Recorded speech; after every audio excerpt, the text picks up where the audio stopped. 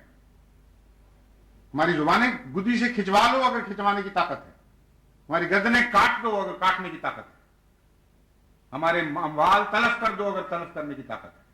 مگر خدا کی قسم محمد مصطفیٰ کا کلمہ پڑھیں گے اور تمہارا کلمہ نہیں پڑھیں گے. ایک بھی احمدی ماں یا بیٹا نہیں ہے، ایک جوان یا بوڑھا نہیں ہے جو محمد مصطفیٰ کے کلمے کو چھوڑ کر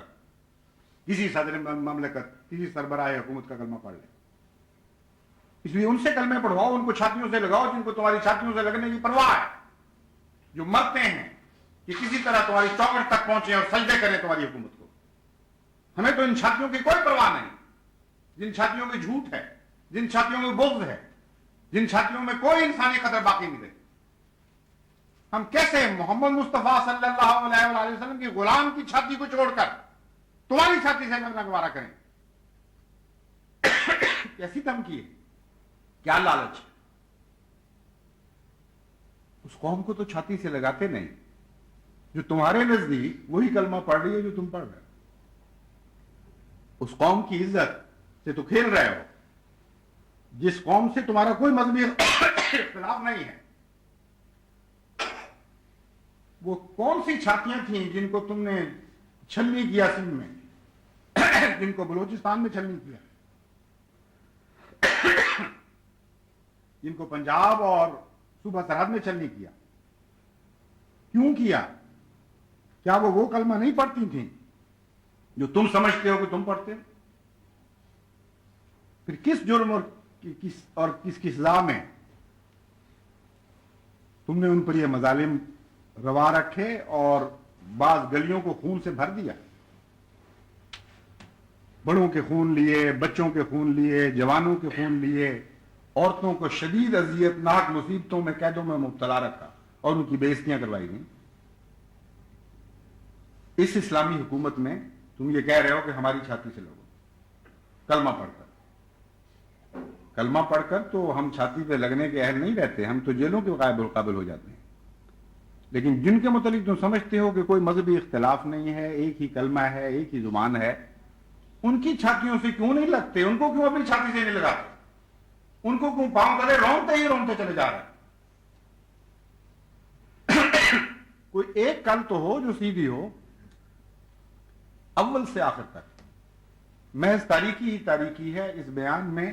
ضیاء اور نور کا کوئی بھی پہلو باقی نہیں.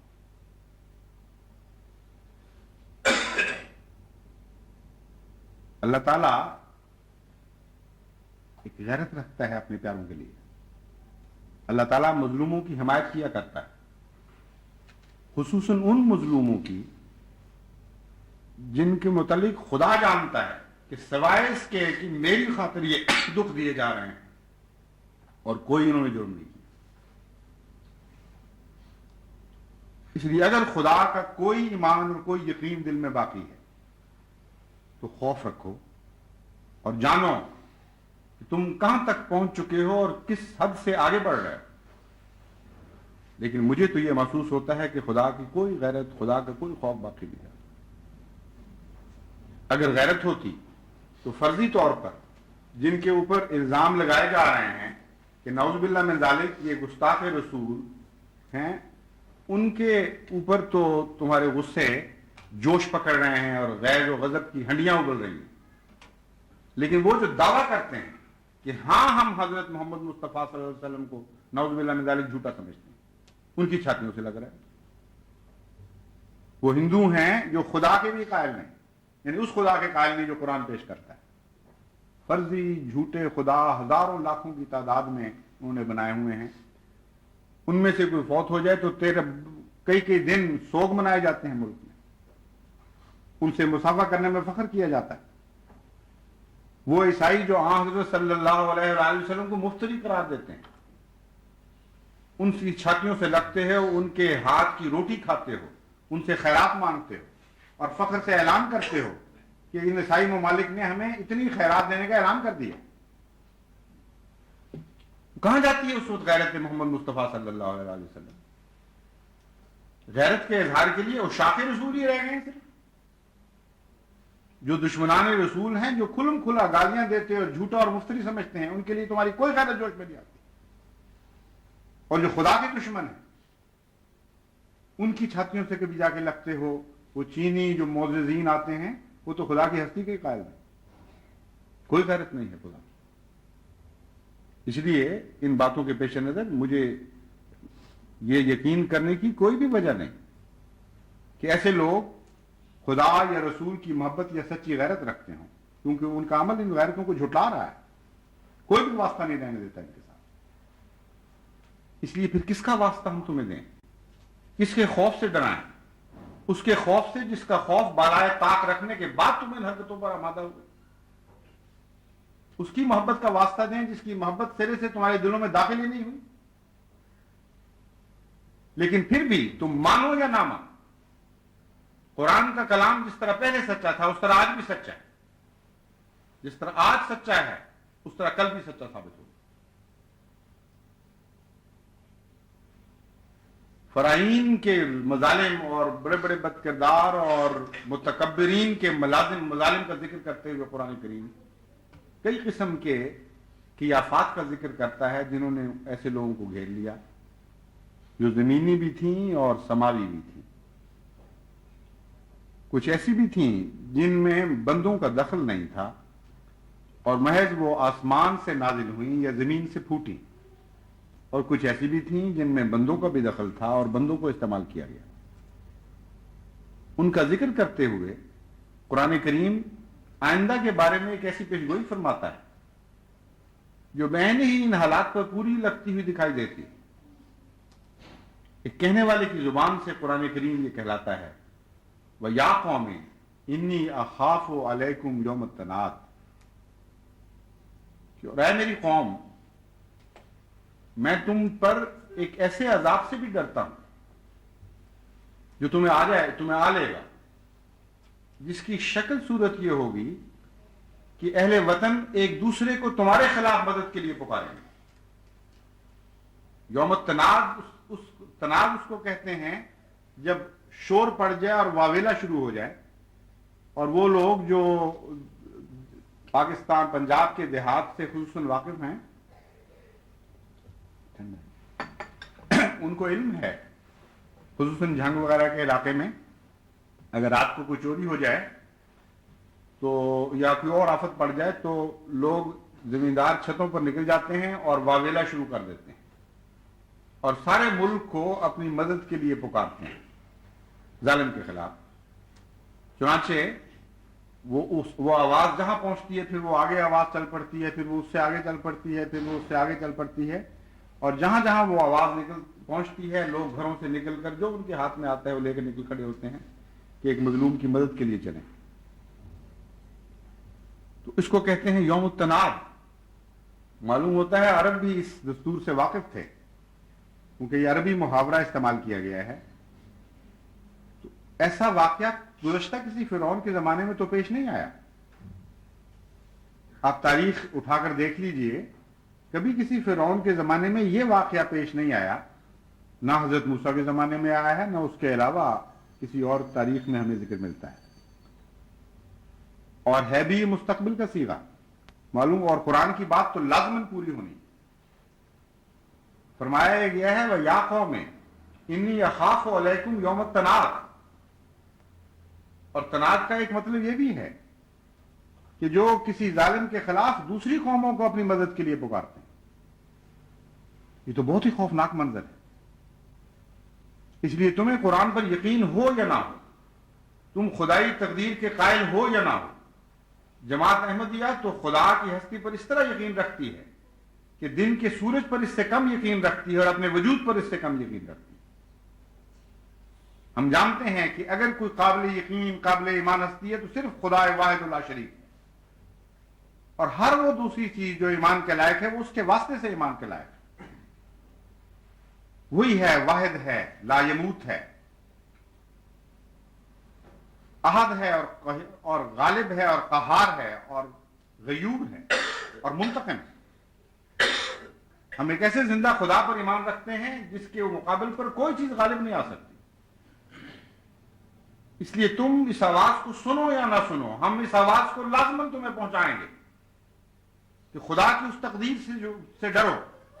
جبکہ زمین پہ تمہارے خلاف تناعت کی سی کیفیت پیدا ہو جائے اور سارا ملک ایک دوسرے کو تمہارے ظلم اور جبر کے خلاف آوازیں دینے لگے کہ اٹھو اور اس ظالم کو چکنا چور کر کے رکھ دو، اس کو ملیے میٹ کر کے رکھ دو۔ اور اگر یہ بس نہ جائے تو قومیں دوسری قوموں کو اپنی طرف بلائیں۔ یہ تقدیر الہی تو لازماً پوری ہو کر رہے گی، آج نہیں تو کل تم اس کا نمونہ دیکھو گے، کیونکہ خدا تعالیٰ کہ ہاں دیر تو ہے اندھیر کوئی نہیں، وہ ڈھیل تو دیا کرتا ہے مگر جب اس کی پکڑ آیا کرتی ہے تو لا تہینا مناس، کوئی بھاگنے کی جگہ باقی نہیں رہتی۔ ایسا کامل گھیرا پڑ لیتا ہے کہ سوائے حسرت اور نامرادی کے اور کچھ بھی انسان کے قبضہ قدرت میں نہیں ہوتا۔ اس وقت وہ یاد کرتا ہے کہ کاش میں اس سے پہلے اس دائرے سے باہر نکل چکا ہوں، مگر نکلنے کی کوئی راہ باقی نہیں۔ لیکن افسوس ہے ان قوموں پر جو ایسے وقت تک انتظار کریں کہ جب کہ خدا کی تقدیر ایسی غضبناک ہو چکی ہو کہ ان سربراہوں کے ساتھ قوموں پر بھی خدا کی ناراضگی کا عذاب ٹوٹ پڑے۔ ہمیں دعا کرنی چاہیے کہ اللہ تعالیٰ ہمارے پاک وطن کو، ہمارے پیارے وطن کو